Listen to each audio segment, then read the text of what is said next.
தேவா பழங்களெல்லாம் உழைத்து அம்மாவை கையெழுத்து கும்பிடும் போது கும்பிட்டவே கும்பிட்டார்களே சும்மா கும்பிடக்கூடாது. யாரு செய்தவரை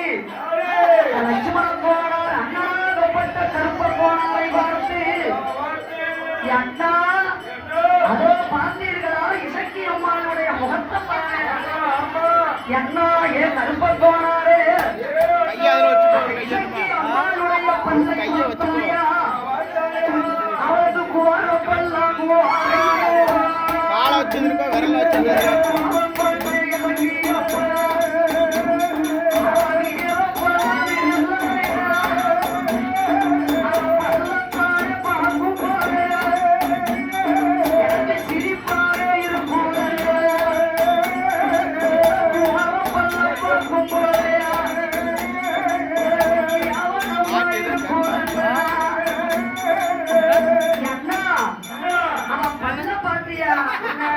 பல்லு ஒரு